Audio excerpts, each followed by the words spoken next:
Show पर वापस लौटते हैं। सुपर सुखोई की बात कर रहे हैं, कावेरी इंजन की बात कर रहे हैं और तेजस के अपग्रेडेड वर्जन की बात कर रहे हैं। एचएएल अब सुखोई को सुपर सुखोई बनाने जा रहा है। पाकिस्तानी जेट और चाइनीज जेट के मुकाबले ये ताकत कितनी बेशुमार हो जाएगी, आज ये डिस्कस करें। एक बड़ा पैनल मेरे साथ जुड़ने जा रहा है, लेकिन एक्सपर्ट्स क्या कह रहे हैं इस अपग्रेड को लेकर, आइए वो आपको सुना देते हैं। देखने वाली बात यह है कि अगर हम अपने Su-30 को अपग्रेड करते हैं सुपर सुखोई में, तो उससे भी हमारी लगभग सारी ज़रूरतें पूरी हो जा सकती हैं। क्योंकि एक तो भले ही ये स्टिल्थ नहीं है, लेकिन ये 5th जनरेशन की जो फाइटर्स की कैपेबिलिटीज़ है वो इसमें सारी होंगी। इसके पास AI जनरेटेड फ्यूजन सिस्टम होगा, इसके पास इसका जो इलेक्ट्रॉनिक सूट है और कॉकपिट जो डिस्प्ले सिस्टम है AI ड्रिवन, वो काफ़ी उन्नत किस्म का है। वास्तविक आत्मनिर्भरता अब हम भारत की देख रहे हैं। कहीं ना कहीं सुपर सुखोई प्रोग्राम से हमने देखा कि भारत कैसे चीन और पाकिस्तान को अब मात देने वाला है। जहां हमने देखा हमारा पड़ोसी मुल्क जो पाकिस्तान है वो कहीं ना कहीं डिपेंडेंट है चाइनीज प्लेटफॉर्म्स के ऊपर, चाइना के वेपन्स यूज कर रहा है, वहां से खरीद कर रहा है। वहीं पर हम देख रहे हैं कि भारत की जो एक जर्नी है आत्मनिर्भरता की, वो कैसे शुरू हो रही सुपर सुखोई के साथ। चलिए, एक्सपर्ट्स को सुन लिया दर्शकों, अब देश का सवाल भी सुन लीजिए जिस पर हम चर्चा करेंगे। सवाल नंबर 1, क्या सुपर सुखोई भारत के एयर पावर को नई ऊंचाई देने जा रहा है, नई शक्ति देने जा रहा है? सवाल नंबर 2, आपकी स्क्रीन पर क्या सुखोई 30 MKI का अपग्रेडेड वर्जन चीन के J-20 के लिए चुनौती बनेगा आने वाले वक्त में? बहुत क्रूशियल सवाल दर्शकों। और सवाल नंबर 3, क्या सुपर सुखोई पाकिस्तान के F-16 G-F-17 पर भारी पड़ेगा? ये हम पैनल से जरूर समझेंगे। सवाल नंबर 4, क्या नए रडार और एवियोनिक्स से Su-30 MKI कितना घातक होने जा रहा है? और सवाल नंबर 5, क्या सुपर सुखोई इंडियन एयरफोर्स के लिए राफेल का विकल्प बनेगा? ये बहुत बड़ा सवाल है और अगले 1 घंटे लगातार एक बड़ा पैनल मेरे साथ जुड़ने जा रहा है। ग्राफिक कंटेंट के जरिए भी मैं आपको बताने जा रहा हूं कि जो सुपर सुखोई दर्शकों को आ रहा है ये कितना ताकतवर होगा और खबर क्या है। अगर आप नहीं जानते हैं तो आपको ये खबर जाननी चाहिए। जी हाँ, मैं आपको स्क्रीन पर बनाते जा रहा हूं, आखिर क्या कुछ डिटेलिंग है उसकी आपकी स्क्रीन पर। जी हाँ, सुखोई 30 MKI एक सुपर सुखोई बनाने की तैयारी चल रही दर्शकों। ये खबर क्या आपके लिए जानना बहुत जरूरी है। सुखोई 30 MKI में बड़े स्तर पर अपग्रेड किए जाने हैं, ये सुपर अपग्रेड्स होंगे। जी हाँ, इन्फो नंबर 3 जो आपको बताएगा कि जेट में नए हथियार, नए एवियोनिक्स इंस्टॉल करने की तैयारी है, जिसके बाद ये जो सुखोई है वो सुपर सुखोई बन जाएगा, स्टिल्थ एक जेट बन जाएगा। Info number 4, radar electronic warfare क्षमता को भी सुखोई में मजबूत किया जा रहा है। ये बहुत क्रूशियल इंफॉर्मेशन नंबर 4 आपकी स्क्रीन पर आने जा रही है। रडार इलेक्ट्रॉनिक्स और वारफेयर क्षमता बढ़ जाएगी तो सुखोई की कैपेबिलिटीज भी बढ़ जाएगी, क्योंकि एक मल्टी रोल फाइटर जेट है सुखोई, जो 2002 में कमीशन हुआ, 1996 में सौदा हुआ रशिया के साथ और तब से लगातार हम सुखोई का इस्तेमाल कर रहे हैं। Info number 6 is on your screen. सबसे अहम बदलावों में AL-31 FP इंजन की उपलब्धता शामिल है। 50% रशियन और 50% इंडियन इंडिजिनस तरीके से हम इसको पुणे में इंस्टॉल करेंगे। इन्फो नंबर 7 आपकी स्क्रीन पर आने जा रहा है। एचएएल का लक्ष्य फोकस हर साल 50 AL-31 FP इंजन बनाने की क्षमता डिवेलप करना है, ताकि हम अपनी खुद की एक बड़ी स्क्वाड्रन को खड़ा कर सकें। और तेजस की तो बारी अभी आ ही रही है। जी हाँ, सुपर सुखोई क्यों, ये जानना बहुत जरूरी है कि सुपर सुखोई की बात हम दर्शकों क्यों कह रहे हैं, यह आपके लिए जानना बहुत जरूरी है। जी हाँ, आधुनिक रडार वगैरह लगने के बाद एक जेट की जो स्थिति होती है बिल्कुल अलग तरीके की हो जाती है। जी हाँ, वजह क्या है? वजह नंबर 1 आपकी स्क्रीन पर, आधुनिक रडार लगेंगे। सुपर कैसे बनने जा रहा है? आधुनिक रडार के जरिए ये सुपर सुखोई बनने जा रहा है। वजह नंबर 2, बेहतर एवियोनिक्स होंगे, जिसकी वजह से इसकी फ्लाइंग, इसके कंट्रोल बहुत बेहतर हो जाएंगे, जो पुरानी सुखोई में अभी भी बहुत सारे अपग्रेडेशन की वहां पर जगह बाकी थी। वजह नंबर 3, आधुनिक इलेक्ट्रॉनिक वॉरफेयर सिस्टम इंस्टॉल किया जाएगा, जिसकी वजह से सुखोई बहुत ज़्यादा अपग्रेडेड हो जाएगा। वजह नंबर 4 आपकी स्क्रीन पर आने जा रहा है दर्शकों, नए और लंबी दूरी के हथियार इसमें लगाए जाएंगे। ब्रह्मोस ले जाने की कैपेबिलिटी से आप वाकिफ हैं। बेहतर मिशन कंप्यूटर सेंसर्स लगे होंगे, ताकि ये राफेल की तरह और बाकी जो मॉडर्न फाइटर जेट हैं उनकी तरह एक बड़े ऑपरेशन को अंजाम दे सके, हवा से हवा में और हवा से ज़मीन में। इसके अलावा वजन नंबर 5 बेहतर मिशन कंप्यूटर सेंसस की बात मैं आपको बता चुका हूं। वजन नंबर 6 भी आपकी स्क्रीन पर आने जा रही है। दर्शकों, सुपर सुखोई आखिर क्यों हम ये बात कर रहे हैं?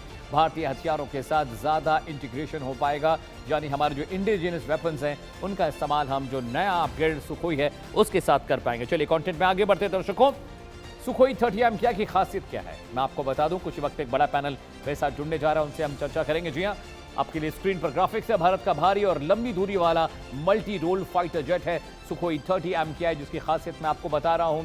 खासियत नंबर 2 आपकी स्क्रीन पर 2 AL-31 FP इंजन। हर इंजन लगभग 12.5 टन का थ्रस्ट मेंटेन करता है, प्रोड्यूस करता है। It's a heavy duty engine. खासियत नंबर 3 आपकी स्क्रीन पर, क्योंकि फाइटर जेट के लिए थ्रस्ट बहुत इंपॉर्टेंट है, वो भी सॉलिड थ्रस्ट। वैक्टरिंग तकनीक से बेहतर शानदार मनूवरेबिलिटी मिलती है, यानी मनूवरिंग में जेट जो है वो बहुत ज़्यादा बेहतर तरीके से मनूवर कर पाता है। खासियत नंबर 4 मार्क 2 के आसपास की अधिकतम गति। मार्क 1 यानी जो मार्क 1 होता है उसकी जो स्पीड होती है करीब 1200-1250 किलोमीटर प्रति घंटा होती है। मार्क 2 यानी 2400 किलोमीटर की स्पीड से ये फ्लाई कर सकता है। खासियत नंबर 5 लंबी दूरी के मिशन के लिए इसे डिजाइन किया गया है, which is good for long range जो मिशन हम अंजाम देते हैं। खासियत नंबर 6 आपकी स्क्रीन पर आने जा रही है। हवा से हवा और हवा से जमीन दोनों जगह के मिशन को ये बेहतर तरीके से अंजाम दे सकता है। एक मल्टी रोल फाइटर जेट है। अब कैनन्स की बात करें तो 30mm की ऑटो कैनन गन से ये लैस होता है। 30mm की गोलियां निकलती हैं। जरा सोचिए साइज और उसकी जो डेप्थ होगी और उसका जो इम्पैक्ट होगा वो किस तरह का होगा। खासियत नंबर 8 ब्रह्मोस ए जैसी भारी भरकम सुपरसोनिक क्रूज मिसाइल को भी ले जाने की ये क्षमता रखता है, उन्हें कैरी कर सकता है। और जो परमाणु वेपन है, एटॉमिक वेपन है, उसे भी कैरी कर सकता है ये। खासियत नंबर 9 आपकी स्क्रीन पर हवा में ईंधन भरने की क्षमता से इसकी ऑपरेशनल रेंज बहुत ज़्यादा हो जाती है। Last but not the least जो अगली इसकी खासियत मैं आपको बताने जा रहा हूं दर्शकों, ये बहुत क्रूशियल है। खासियत नंबर 10 आपकी स्क्रीन पर कुछ वक्त में आने जा रही है।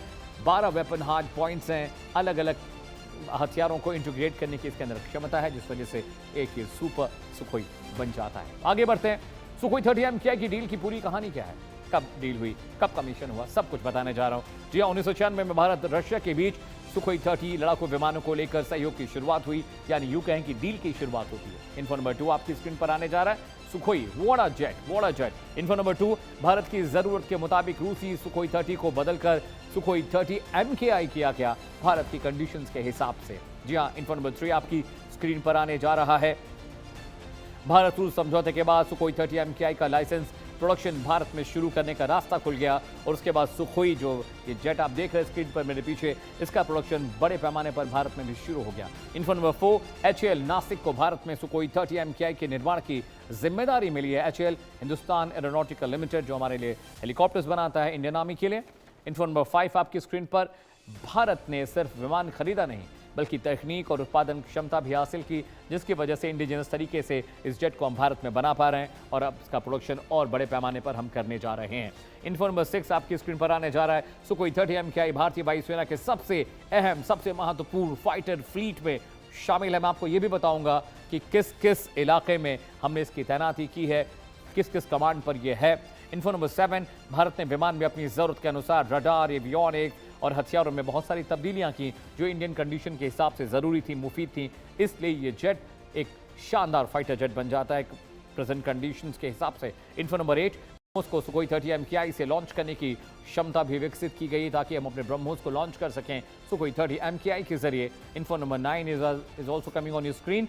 सितंबर 2024 में सरकार ने HAL से 240 AL-31 FP इंजन खरीदने का 26,000 करोड़ का एक भारी भरकम करार किया है। आगे बढ़ते हैं दर्शकों, आपने सुखोई 30M की डील की पूरी कहानी देख ली। अब आपको कुछ और डिटेल बताते हैं। कावेरी इंजन को लेकर भी बहुत बातचीत हो रही है, जरा कावेरी इंजन के बारे में बता दूं।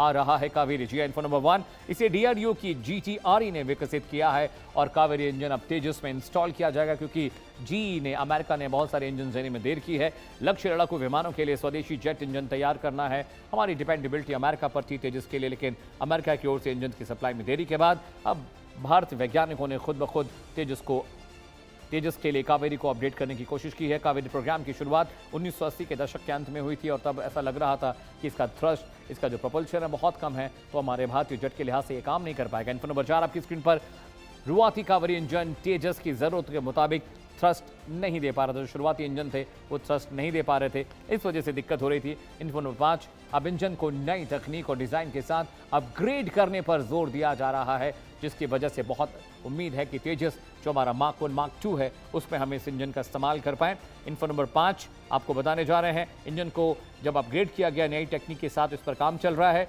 भविष्य में विदेशी इंजन पर भारत की निर्भरता घटाने का लक्ष्य है, क्योंकि जब विदेशी निर्भरता हमारी घट जाएगी तो हम बहुत ज़्यादा तेज़ी से अपने इंडिजिनस फाइटर जेट्स पर काम कर पाएंगे, उनके इंजन के इंस्टॉलेशन पर काम कर पाएंगे।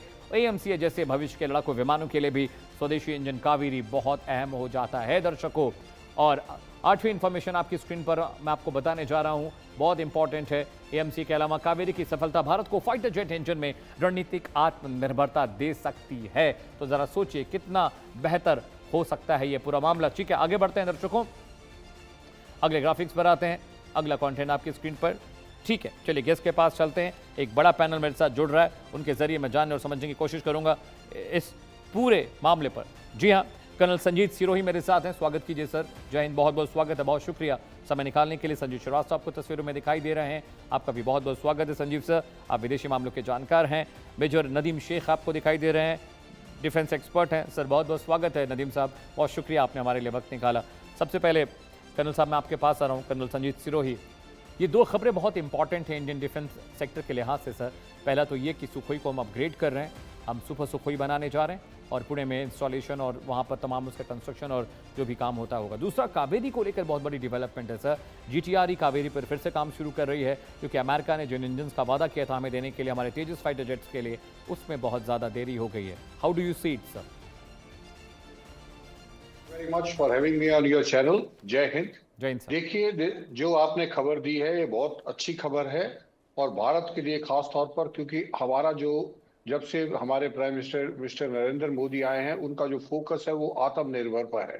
तो ये जो काम है, क्योंकि हमने देखा है कि जब हमने तेजस्वी एयरक्राफ्ट के लिए इंजन मांगे थे तो जो है अमेरिकन ने हमको जनरल इलेक्ट्रिक्स के जो इंजन है उनको देने में हमको देरी कर दी, जिसकी वजह से तकरीबन 10-12 अभी जो हम एयरक्राफ्ट है वो ग्राउंड पे हैं और उनको इंजन का इंतजार कर रहे हैं। तो this was very very important for us कि हम जो है जो हमारा कावेरी जो इंजन है जो हम प्रोड्यूस कर रहे थे, जैसा आपने बताया है, उसमें जो इनिशियल जो थ्रस्ट आ रही थी वो 75 किलो न्यूटन की थ्रस्ट थी, which is less than what is desirable. पर अब जो कावेरी 2 को अपग्रेड किया जा रहा है, that thrust is going to go up to from 90 to 100 kilonewton. So I think, and that is more than what most of the advanced aircraft in the world have. They have around 87, 88, and we are going to have around 90 to 100 kilonewton. So that is the one correct step हमने जो ये उठाया है। और जहां तक Sukhoi का जो मार्क 1 है, सुखोई 30 मार्क 1 है, उसको अपग्रेड करके और उसको जो है सुपर सुखोई बनाना, वो एक बहुत ही अच्छा कदम है, क्योंकि हमारा जो एमका एयरक्राफ्ट है उसको आने में टाइम लगेगा एज ए इंटीरियर मेजर। और हमने अभी तक डिसाइड नहीं किया है कि जो 5th जनरेशन जो फाइटर जेट है वेदर हम सुखोई 57 की तरफ जाएंगे या जैसे डोनाल्ड ट्रंप साहब ने हमको F-35 का ऑफर किया था, वो जो अभी एयरफोर्स ने और गवर्नमेंट ने उसका अभी तक डिसाइड नहीं किया। So as a interior measure हमने जो है ये डिसाइड किया है कि जो हमारा सुखोई एयरक्राफ्ट है हम उसके एवियोनिक्स उसका जो 12 जो है ये नए सिस्टम्स के साथ जो है HAL नासिक इनको प्रोड्यूस करेगा। तो जब इनको प्रोड्यूस करा, इसके अलावा भी क्या किया गया है कि 2 एयरक्राफ्ट को हमने जो है एयर लैब के उसमें तब्दील किया है, जिसमें कावेरी 2 इंजन उसमें फिट किया जाएगा, ये सारे एवियोनिक्स उसमें फिट किए जाएंगे और फिर इसका ट्रायल जो है एयर में ट्रायल होगा बजाय ग्राउंड में लैब के अंदर ट्रायल करने के। उससे क्या होगा कि जितने हमारे सिस्टम है उनको ट्रायल करने में जो है समय कम लगेगा और जल्दी से जल्दी उनको बाकी जो सुखोई मार्क 1 हमारे जो एयरक्राफ्ट है उनको जो हम अपग्रेड करेंगे। सो जो एक तरफ हम सुखोई 30 मार्क 1 को हम अपग्रेड कर रहे हैं, उसको सुपर सुखोई बना रहे हैं, और दूसरी तरफ हम कावेरी 2 के ऊपर जो काम कर रहे हैं, जिससे आने वाले समय में जो ये हमको डिपेंड करना पड़ता है American which are unreliable supplier, वो आज दे रहे हैं कल वो डिसाइड कर लेंगे कि हम नहीं देते हैं। तो उसके लिए हमारा ये मानना है कि जो तेजस्वी एयरक्राफ्ट में ऑलरेडी भी जो इंजन लगे हुए हैं, जब उनकी मिड लाइफ रिप्लेसमेंट होगी उस समय तक हमारा ये कावेरी 2 इंजन तैयार हो जाए और हम बजाय उस इंजन को, अमेरिकन इंजन को डालने के, हम अपना इंजन डालेंगे। तो उससे क्या होगा, we will have localised production, we will have indigenised production, और हमारा जो आत्मनिर्भरता की तरफ हम आगे बढ़ेंगे। और जब ये हम सब काम कर लेंगे और बाकी देश इसको देखेंगे तो we will be able to export that. Amit ji. Alright sir, please stay with me. इससे पहले कि मैं संजीव सर के पास जाऊं, मेजर साहब, नदीम साहब, मैं आपके पास आ रहा हूं। आप बहुत फ्री और फेयर बात करते हैं सर। इस डेवलपमेंट को इंडिया के आप कैसे देखते हैं? क्योंकि हम अपना खुद का इंडिजिनस इंजन बना रहे हैं, हमने सुनने की बात कर दी है, तेजस को लेकर भी हम लगातार बहुत एक्टिवली काम कर रहे हैं। अमेरिका पर हमारी डिपेंडेबिलिटी थी और वो हमारे लिए बहुत नुकसानदायक हुई, क्योंकि हमारा तेजस की जो सप्लाई थी स्क्वाड्रन की, वो बहुत स्लो हुई है। आप एक फ़ौजी भी रहे हैं सर, अभी आप प्रोफेसर हैं, आप कॉलेज में पढ़ा रहे हैं, आई अंडरस्टैंड, लेकिन आप एक फ़ौजी भी हैं, तो मैं एक फ़ौजी के लिहाज से समझना चाहता हूँ ये। नदीम साहब, you're on a mute. Nadeem sir, please unmute yourself. Sir. मैं समझता हूँ कि ये बहुत अच्छी डेवलपमेंट है और इंडिया की तरफ से, कि जिस तरह से आप ये मार्क 30 मार्क 1 और ये सुपर सुखोई जो बनाने की तरफ आप जा रहे हैं, जिसमें आप AI कॉकपिट्स को इंट्रोड्यूस करा रहे हैं, आईसा रेडार आप इसके अंदर लाना चाहते हैं, और इसके अंदर जो एडवांस एवियोनिक्स का जो है आप इसमें एडिशन कर रहे हैं। तो ये डेफिनेटली ये एक बहुत ही 4th जनरेशन प्लस के Right, sir. करीब 4.5 4.5 नदीम साहब। जी 4.5 आप इसको कह लें या 4+ कह लें, तो ये आप बनने जा रहा है और आप बना लेंगे। और सबसे बड़ी जो आपको उसमें एडवांटेज जो मैं आपको समझ रहा हूँ कि जो एज ले रहे हैं, वो कावेरी 2 जो इंजन आपका अगर डेवलप हो जाता है, तो आपकी ये डिपेंडेंसी जो है यूएसए के ऊपर, ये जनरल इलेक्ट्रिक्स के ऊपर, ये हमेशा के लिए ये खत्म हो जाएगी और आप अपने इंडिजिनस जो है वो प्रोडक्शन कर सकेंगे। तेजा के अंदर भी आप लगा रहे हैं कि उसमें पहले थ्रस्ट की कमी थी, जिसकी वजह से 3-4 तेजाज आपके जो है वो क्रैश हुए, तो उसके लिए भी ये बहुत बड़ी डेवलपमेंट है। फिर दूसरा SU-30 मार्क आई जो है, ये काफी लॉन्ग रेंज है, 3000 तो उसकी रेंज है, 3000 प्लस करके रेंज है, और काफी ये इसका 30 मीटर का तो स्पैन है विंग का, तो काफी ये लॉजिस्टिक्स को जो है कैरी कर सकता है। और ये लेकिन इसमें जो एक मसला है कि ये कभी भी आपको ये देखना होगा कि जी 5th जनरेशन पर दुनिया जा रही है, खासतौर पे जो आपके नेबरिंग है, पाकिस्तान है या चाइना है। आपने देखा कि चाइना तो ऑलरेडी 5th जनरेशन है उसके पास। पाकिस्तान ने टर्की के साथ जो कोलैबोरेशन की हुई है प्रोजेक्ट अज़म के नाम से, जिसमें ये कान डेवलप कर रहे हैं, कान की प्रोटोटाइप फ्लाइट भी हो चुकी है और 2028 में इसकी 2028 में इसकी फर्स्ट प्रोडक्शन भी इंशाल्लाह ताला ये मार्केट में आ रही है। तो जाहिर है कि जो ये आप SU-30 को कभी भी स्टेल्थ कैपेबिलिटी में नहीं ला सकते। जब तक आप स्टेल्थ कैपेबिलिटी में नहीं जाते, ये आपकी जो वेक्टर थ्रस्टिंग पे ज्यादा डिपेंडेंसी करता है और ये क्योंकि इसमें स्टेल्थ कैपेबिलिटी नहीं आ सकती, इसका एरोडायनामिक डिजाइन जो है वो इसके लिए एक कंस्ट्रेंट है। तो डेफिनेटली ये कुछ अरसे के लिए तो आपके पास ये काम दे सकता है, लेकिन जैसे जैसे दुनिया में स्टेल्थ टेक्नोलॉजी आगे आ रही है, तो ये इसकी डिटेक्शन जो है कहीं पर भी ईजी होगी और ये उनके मुकाबले में डेफिनेटली ये क्योंकि लो वो है कैपेबिलिटीज रखेगा स्टेल्थ के मुकाबले में, तो इसको जल्द से जल्द इसको आप चेंज नहीं कर सकते। तो आपको स्टेल्थ की तरफ, जैसे आपका अपना प्रोजेक्ट भी चल रहा है स्टेल्थ के लिए और 5th जनरेशन के लिए, तो ये ज्यादा अरसे आपको काम नहीं दे सकता। ये वेक्टर थ्रस्टिंग पे है। फिर इसमें एजिलिटी की थोड़ी सी कमी है क्योंकि ये बहुत हैवी, आपने देखा कि आपका एयरक्राफ्ट जो है 220 इंजन है, लॉन्ग रेंज की वजह से ये बहुत हैवी हो जाता है। तो एजिलिटी जैसे F-16 के अंदर है क्योंकि सिंगल सीटर है और पोर्टेबल। ठीक है संजीव सर, आप कुछ कहना चाह रहे थे? कर्नल साहब, ठीक है कर्नल साहब आप पहले बोल लीजिए, फिर मैं आता हूँ। कर्नल साहब, संजीव सर मैं आ रहा हूँ आपके पास। अमित जी, मैं जो है हमारे जो पाकिस्तानी भाई हैं उनसे मैं कुछ बताना चाहता हूं कि जो ये बोल रहे हैं कि जो 5th जनरेशन है उसको जो है उस स्टेल्थ फाइटर के हिसाब से, हमारा जो मतलब है वो इसको जो है ये नहीं है, क्योंकि इसके अंदर जो वेपन लगाए जा रहे हैं, अगर उनके वेपन्स को आप देखें, इसमें एयर टू एयर जो डोमिनेंस है वो एस्ट्रा मार्क 1 अभी है, एस्ट्रा मार्क 2 और एस्ट्रा मार्क 3 जो है वो जो बियॉन्ड विजुअल रेंज है, मतलब आपको इंटरनेशनल बाउंड्री पार करने की जरूरत नहीं है, आपको अपनी बाउंड्री में रह के अपने देश में you can still engage the target on the other and. तो इसलिए फिलहाल इसकी इतनी जरूरत नहीं है।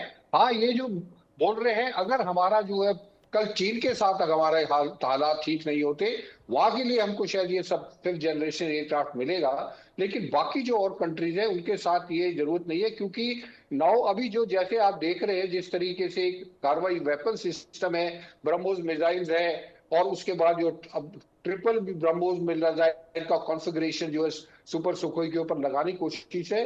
तो मैं जो ये पॉइंट बता रहा था वो ये था कि जो उन्होंने पॉइंट दिया बिल्कुल सही है, लेकिन फिलहाल जो है हमको स्टेल्थ एयरक्राफ्ट की जरूरत तो है, लेकिन जैसे मैंने कहा ये इंटरिम मेजर है, आपको बॉर्डर पार करने की जरूरत नहीं है, आप अपने ही देश में रह के आप जो है टारगेट्स को एंगेज कर सकते हैं। जी बिल्कुल।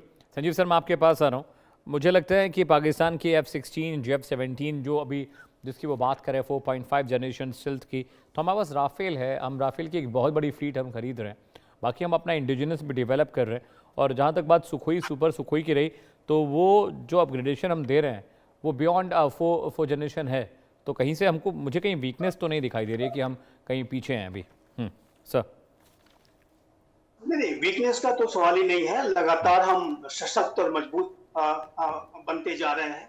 और आज का जो ये नया भारत है प्राइम मिनिस्टर श्री नरेंद्र मोदी के नेतृत्व का, वो जैसे जैसे विकसित भारत बनने की तरफ अपने और कदम बढ़ाएगा, वैसे वैसे हमें अपनी जो सुरक्षा की जो रिक्वायरमेंट्स हैं, डिफेंस की जो रिक्वायरमेंट्स हैं, उसको भी रोबस्ट और मजबूत बनाना होगा।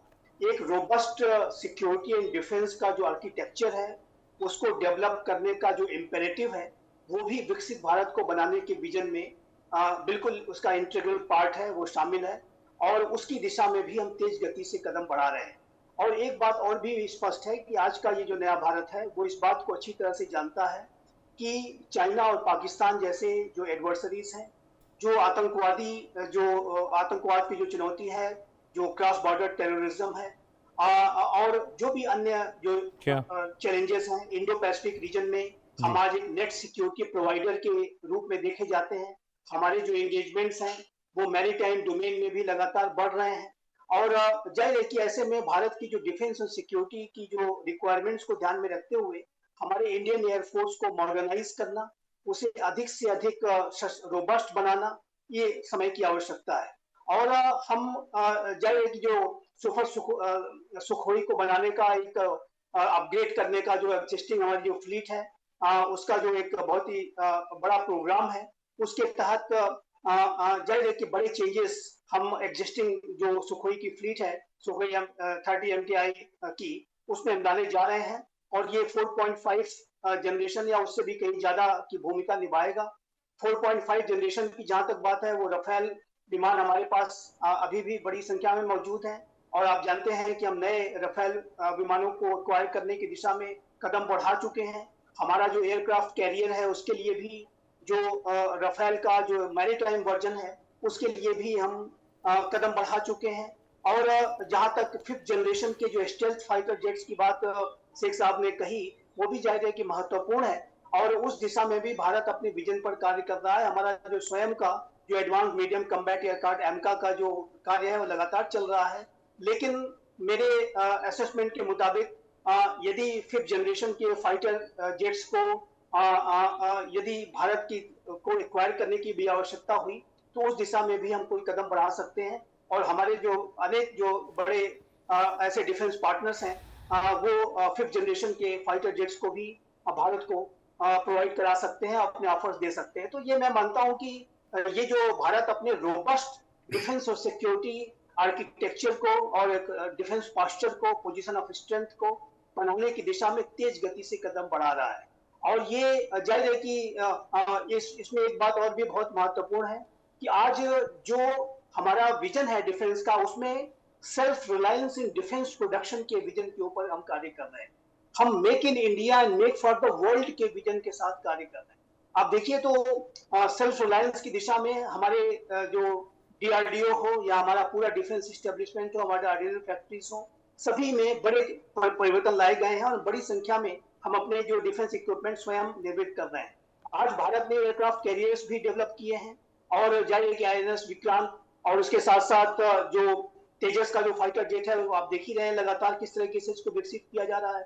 कावेरी 2 इंजन का जो कावेरी इंजन 2.0 का जो प्रोग्राम है, उसके तहत आने वाले समय में भारत स्वयं के अपने जो गैस टरबाइन इंजन्स को विकसित करेगा। इस दिशा में भी हम कदम तेज गति से बढ़ा रहे हैं। और आप देखिए तो चाहे वो टैंक्स हो, चाहे मिसाइल्स हो, चाहे वो अन्य डिफेंस इक्विपमेंट्स, तो उसको सिर्फ भारत आज बनाता नहीं है बल्कि एक्सपोर्ट भी कर रहे हैं। और अपने मित्र राष्ट्रों को हम अपने डिफेंस एक्सपोर्ट्स के माध्यम से भी मदद देते हैं। और जैसा कि आप जानते हैं कि भारत को एक नेट सिक्योरिटी प्रोवाइडर के रूप में भी देखा जाता है। आज इंडो पैसिफिक रीजन में भारत की भूमिका बहुत बड़ी होती जा रही है। तो देखिए, सारी जो रीजनल सिक्योरिटी एनवायरनमेंट हो या ग्लोबल जो भारत के जो एंगेजमेंट्स हो, सभी को ध्यान में रखते हुए इंडियन एयरफोर्स को मॉडर्नाइज करना, वो भारत के विजन में बहुत ही सशक्त तरीके से और संकल्पबद्ध तरीके से शामिल है। और उस दिशा में जो सुपर सुखोई को बनाने का जो प्रोग्राम है, वो उसमें बड़ी रोल को करेगा। लेकिन फिफ्थ जनरेशन को भी, और उससे आगे बढ़ करके भी जैसे जैसे आवश्यकता बढ़ेगी, हम फिफ्थ जनरेशन से सिक्स जनरेशन की तरफ भी बढ़ेंगे, और वो निसंदेह भारत करके दिखाएगा। कर्नल सिरोही, मैं आपके पास आ रहा हूँ सर। J-20, F-16 और JF-17 तीन जो फाइटर जेट हैं सर, पाकिस्तान और चाइना के, उसके लिहाज से राफेल हमारे पास है, राफेल की बड़ी फ्लीट हम ले रहे हैं और बहुत जल्दी और भी जो राफेल है उसकी डिलीवरी होने वाली है। लेकिन क्या J-20 जो चाइना का अपग्रेडेड वर्जन है, वो कितनी बड़ी चुनौती आप देखते हैं भारत के लिहाज से, या हम कैपेबल हैं उसको टैकल करने के?